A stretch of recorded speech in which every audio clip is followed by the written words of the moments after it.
Saya sebelum Mas Jamal dan teman-teman dari Purbalingga dan Mas dan dari Mas, saya ingin nyapetin beberapa poin tersebut.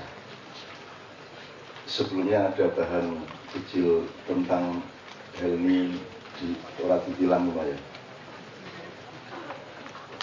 Itu kan ada ribuan macam semuanya, dan itu kan tidak bisa dikaitkan oleh orang modern. Ya, dan itu dianggap bonek dan sebagainya. Jangan-jangan iso mengupining gue nek akhirnya menurun tok we anggo malah dadi anu engko piye carane nyolong ora konangan panduan nyolong aman gitu.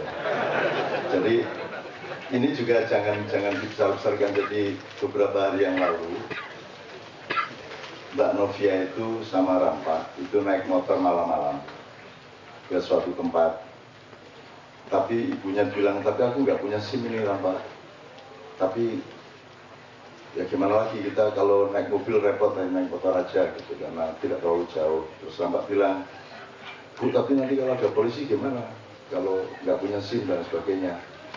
Ya sudah nggak apa-apa lah, malam-malam kan udah nggak ada operasi kata ibunya. Terus Mbak bilang, gini sebentar Bu, bentar saya tak mikir dulu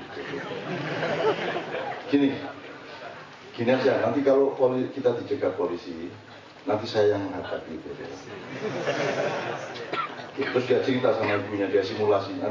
Nanti polisinya, saya tanya, Pak polisi Islam atau bukan?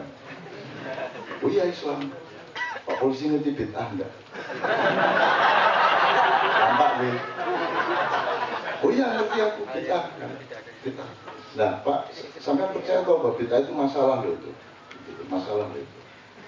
Nah, saya kasih tahu ya Pak polisi, di zaman Rasulullah belum ada loh surat menyurat itu. SIM nggak ada. Oh polisi, oh iya ya, oh ya sudah nggak apa-apa kalau gitu silakan pergi. Terus akhirnya, nanti kan kita disuruh pergi Bu. Setelah kita pergi baru Pak polisinya mikir, iya ya. Tapi zaman Rasulullah kan belum ada motor juga. Kan? Tapi kan kita sudah lolos Bu. Aku guyu suwe banget itu kok ya ono lho simulasi dari SIM ke bid'ah dulu. Sudah bilang Pak ya Allah. Oke, satu.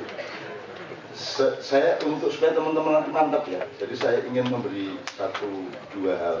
Yang pertama misalnya, jadi di Ma'iyah itu Anda secara tidak sengaja, caranya juga Anda tahu bahwa di sini bukan kurikulum kognitif ya, bukan ono semester siji ini lho, ini random saja.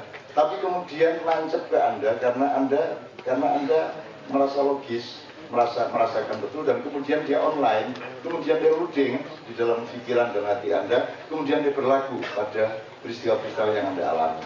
Ya. Skalanya nanti dulu, tapi yang ingin saya katakan misalnya di bidang ekonomi,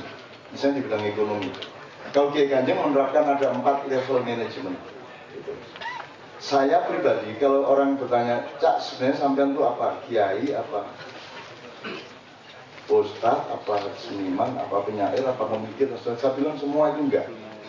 Kalau Anda ingin tahu siapa saya, sebenarnya saya itu seorang ahli manajemen. Nah, ini sebuah jawaban yang kalau mereka ngomong manajemen pasti uang, pasti perusahaan dan keuangan. Tapi yang kita masuk dalam Ma'iyah, manajemen itu kan bagaimana mengelola semuanya di dalam sistem mizan, kata Allah. Jadi ada keseimbangan.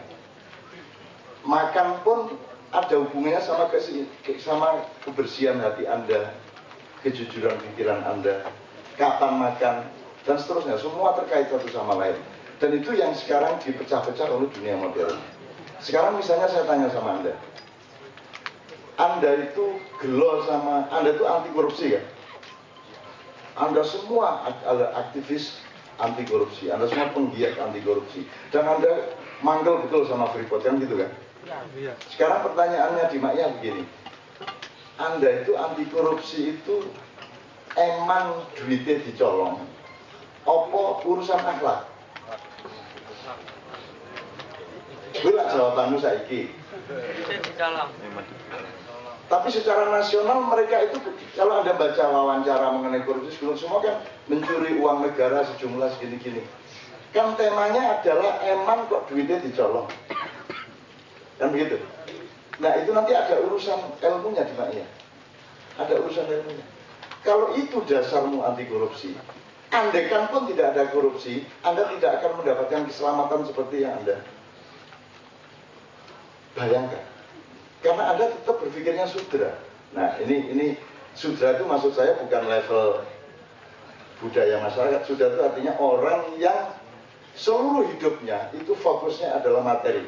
Fokusnya adalah pendapatan materi dan keuangan, kekayaan, harta benda. Itu sudra. Kalau Brahmana, ini istilah aja ya, bukan saya orang Hindu, orang Buddha ya.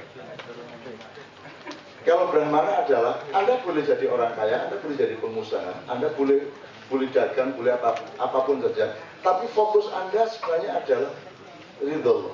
Fokus Anda adalah kedekatan dan ketidakberanian untuk tidak mendapat ridho Allah. Makanya robur. Jadi ada orang yang miskin tapi dia berpikirnya materialistik. Maka dia mangkel sama koruptor. Karena dia materialistik. Nah, ini tolong dibawa pulang oleh Anda semua. Niatnya sing bener piye? Nek barangmu dicolong, kuwi emang barangmu apa kowe mesake wong sing nyolong kuwi? Secara akhlak. Kan gitu. Nek kowe emang barangmu, ya nilaimu ya ning semono kuwi. Karena selama saya mengalami dicuri, ya zaman muda dulu, itu kan saya cari orangnya dan saya bikin patah kakinya kalau tidak datang ke saya setelah dia curi barang saya. Aku tak sepatani kayak teko. Dan begitu teko barangnya tak kayak dulu. Wes lagi kawan. Soalnya nek sing wingi mang, kowe kan nolong aku tersinggung, kowe dosa. Nek saiki kowe wis tak ikhlasi kawan gitu. Barangnya PN ora apa-apa. Berarti kowe saiki untuk rezeki, aku untuk sedekah kan gitu. Jadi konsepnya yang dirubah. Sama dengan ada penjual jagung Madura yang dulu pernah saya tanya, saya bawa rombongan 46 orang ke Malang tahun 76, gue belum lahir. Belum lahir, itu termasuk Ebit, GAD, waktu itu belum terkenal, dia masih penyanyi yang tinggal di tempat saya. Nah ketika habis pentas malam hari, saya kan mau cari nasi, tidak punya duit. Yang ada hanya jagung, jadi lumayan tuh jagung bakar, siji-siji, jagung godok, kan lumayan, bisa ganjol-ganjol weteng. Tapi duit saya tidak cukup untuk 46 orang. Katakanlah 50 gitu ya, supaya gampang ya. Ini berapa harganya Pak? 100 Pak. Waduh, tidak cukup Pak. Kalau 100 harganya berarti kalau 50 berarti berapa itu? 5.000 lah. Dan saya cuma 3.700-an berapa. Oh, ya tidak apa-apa, bawa aja Pak. Loh, duitnya tidak cukup. Yuk bawa aja. Tapi harganya 100 loh. Dia tahu uang dulu ya. Duit saya nggak cukup, udah apa bawa aja. Tapi harganya 100 loh. Nah, Anda ngerti nggak manajemennya di situ? Saya bawa, duitnya saya nggak cukup untuk bayar ke dia. Dia terima duitnya nggak cukup itu, kekurangannya adalah sedekah dia. Asal saya akui bahwa harganya 100. Ngerti jelas ya? Nah, itu transaksi itu begitu sebenarnya. Ya, jadi ada multi transaksi. Kalau saya nggak ngaku, kalau ya sudah nggak apa-apa harganya sekian saja lah, itu dia nggak sedekah. Dia tetap, tapi harganya 100 loh. Berarti 5.000. Nah duit saya cuma 3.700. Jadi sampean bawa saja sebenarnya yang 1.300 itu sedekah saya. Jelas ya Mas ya?